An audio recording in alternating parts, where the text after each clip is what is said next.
Today is the 40th anniversary of the Roe v. Wade decision by the Supreme Court. And Pastor John, on a day like this, I think listeners may be interested to hear of your involvement in the anti-abortion demonstrations back in the 1980s and 90s. Share with us where that burden came from, how many times you've been arrested for trespassing because of it, how much time you spent in prison, and then maybe, if it's not too much, maybe a principle or two for how you think through civil disobedience and the defense of the unborn.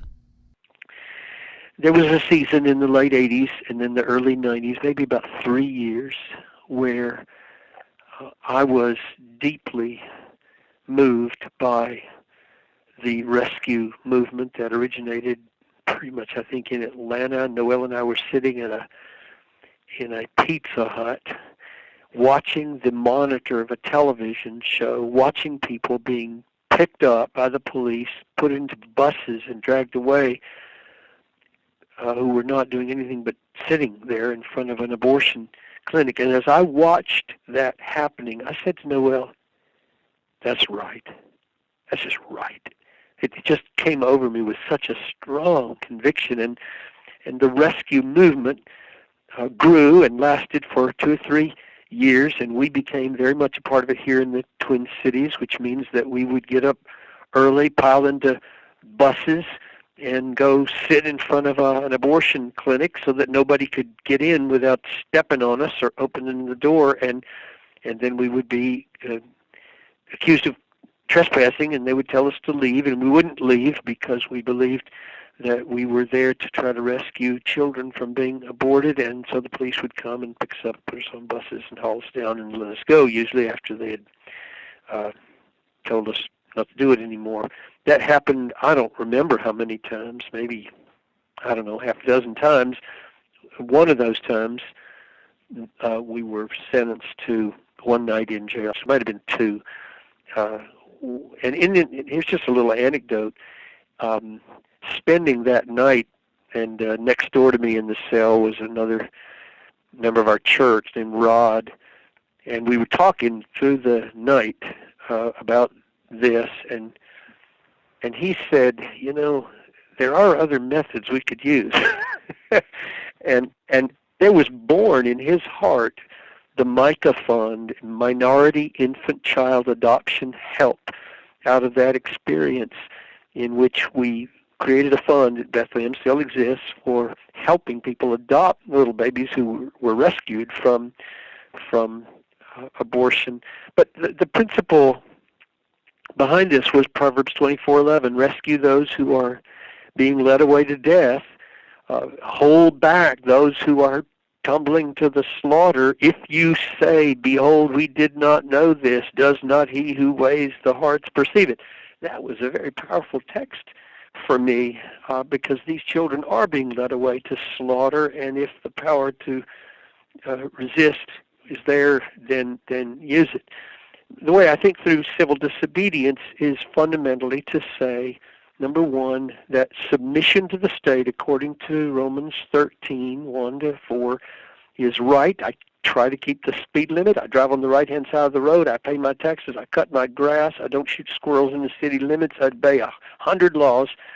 I think I should. I think I should submit. But the law of God and submitting to God takes precedence over that. And the apostles said, whether in your eyes we should do what you say, we must obey God rather than man. And that text was driving me to say, in this situation at this time, this method of rescuing seems right. I was putting myself in the situation of the midwives who were saving babies by breaking the law of Pharaoh, or you can point to other instances like Esther, who said it's against the law to walk into the king's presence without being bidden. But if I perish, I will go and risk my life. And he lifted the golden scepter, and she saved her people.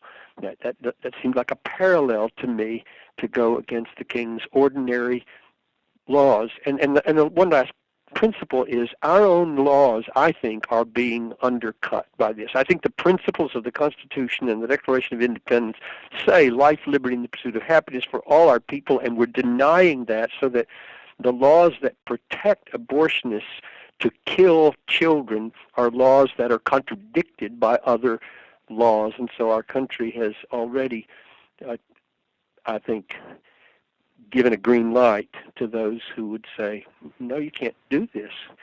Now, one last comment, how did it go? And I think it made a significant impact, and I think for that season it was a good strategy, and I don't regret being involved in it. And the reason it didn't continue, I think, is because partly the price became very high for a lot of people, and people lost their livelihoods, and people got sued and lost their possessions. But mainly, I think, it's because the Christians, we ourselves, could not maintain the kind of suffering, humble, quiet attitude that would win the day, as in the civil rights movement.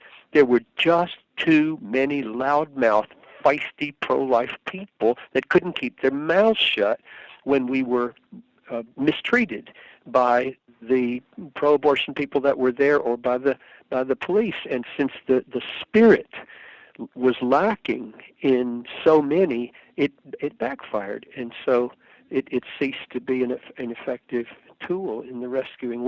Whether God may raise up some other means like that along the way, I don't know, but for now, I think everybody should obey that text in some way or other. Rescue those who are being led away to death. Hold them back from the slaughter. You already know what's right here, so do something for the sake of life. Yes, thank you, Pastor John, for sharing your story and for encouraging all of us to get involved in some way. For more on this subject of abortion, see the ebook titled Exposing the Dark Work of Abortion. The ebook contains a collection of 3 John Piper sermon transcripts, and it's available for free as a download at desiringgod.org in multiple versions for various e-readers. And if you have a question for Pastor John, please send it to us via email. Send those to askpastorjohn@desiringgod.org. Please include your first name and your hometown. I'm your host, Tony Reinke. Thanks for listening.